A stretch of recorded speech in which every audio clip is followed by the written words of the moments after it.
Today on the CTV News at 5.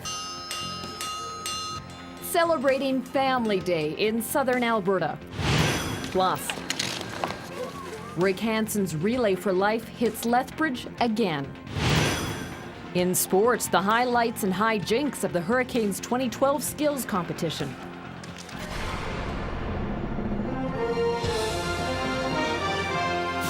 CTV News with Jackie Scantlebury. Good afternoon. When it was first introduced 22 years ago, not everyone thought it was such a great idea. But now Family Day is considered one of former Alberta Premier Don Getty's crowning achievements. Stephanie Massicott shows us how families in Lethbridge enjoyed the day together. When it comes to Family Day, the city of Lethbridge isn't lacking in things to do. Events across the city allow families to have fun while spending quality time together. Some headed out to Fort Whoop-Up for a taste of life back in the day. We like to see the young people and the young families have a good time down here on Family Day. We just came down to enjoy the maple syrup candy and the wagon rides. Families both young and old were able to find something fun to do at the fort. For Julian Williams, it was getting first-hand experience with steer roping. It takes a little while, but third, fourth, fifth try, you get it. For those who found it a little too cold out, the University of Lethbridge held its first pirate-themed play day. The idea came after President Michael Mann's daughter mentioned a similar event in Edmonton. They were hoping they would have a fun activity for the kids and families in Lethbridge.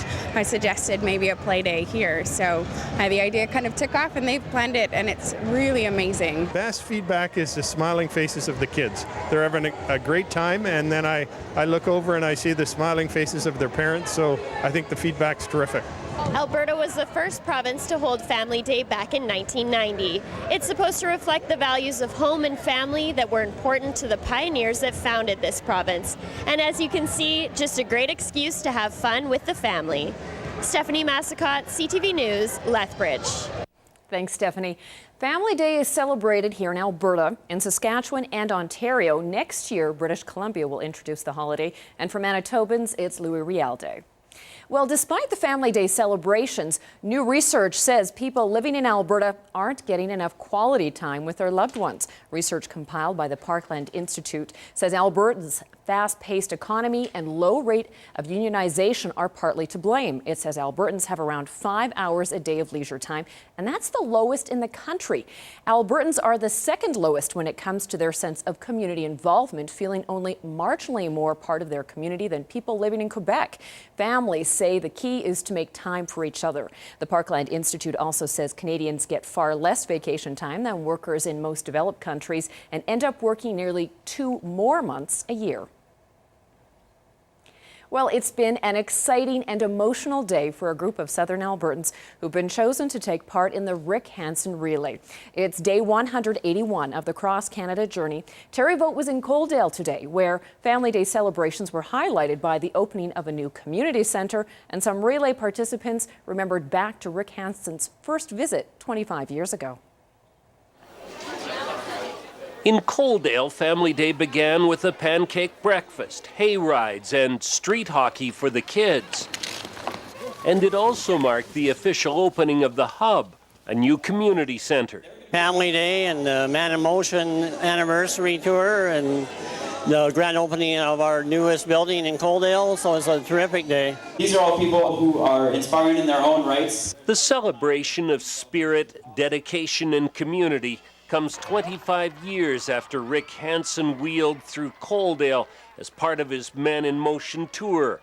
One of the memorable moments was an emotional greeting from Candace Hogg, an event still fresh in the mind of Coaldale Fire Chief Andy Van Ryan, one of 7 community residents selected to be part of this year's Rick Hansen Relay.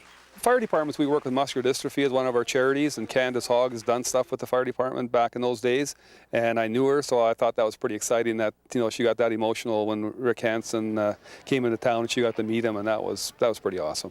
Hopefully you'll believe that just because you have a disability doesn't mean that you can't and shouldn't be expected to go on to reach your goals and your hopes and dreams in life and to be the best you can be with what you have.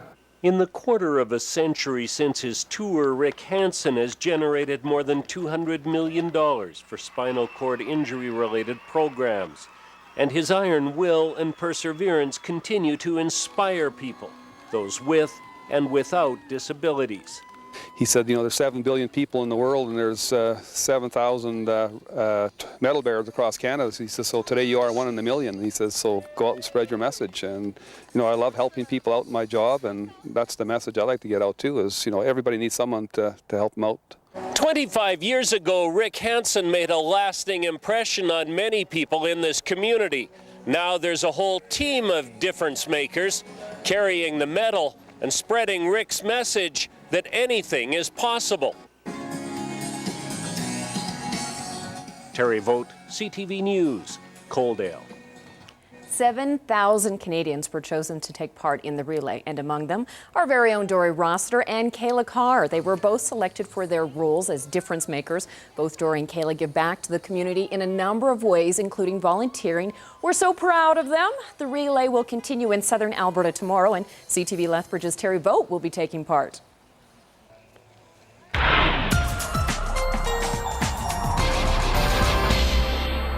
So Dory's a little busy today, taking part in the Relay for Life. So David Spence is here filling in. Yes, and not a bad week coming up. We've got a bit of wind coming in tomorrow. Little concerned, though, about what's going to happen on the weekend. I know it's a few days away, but it looks like we could see a return of wintry conditions to southern Alberta. Fairly significant snowfall and some pretty cold weather on the way for the weekend. But again, that's a long way away. Between now and then, it's not so bad, and we'll tell you just how not so bad it is a little later on. Thanks, David. Well, the man charged with abducting and then returning a 3-year-old boy in Sparwood, BC, was back before the courts today. Randall Hopley appeared in a Cranbrook courtroom by video link from a jail in Kamloops. The 46-year-old is charged with kidnapping Keenan Hebert, who was taken from his family's home last September. 4 days later, the boy was mysteriously returned. Hopley was later arrested at a gravel pit near Crow's Nest Pass after a massive manhunt. Hopley did not enter a plea as many expected today. His case has been set over until March the 5th. Now, a Cranbrook day home operator charged with murdering a toddler has been sentenced for violating her bail conditions. 28-year-old Tammy Bouvette, who is a mother of 4, is charged with second-degree murder in connection with the death of 19-month-old Iana Teeple in October. Iana's parents believe their daughter drowned after being left alone in a bathtub. Earlier this month, Bouvette was arrested for breaching one of her bail conditions, that condition being she not drink. Bouvette has been in custody since her arrest. Today, she was sentenced to 30 days behind bars for the bail violation. An application has been made to revoke Bouvette's bail. A hearing to determine that will be held March 26th in BC's Supreme Court.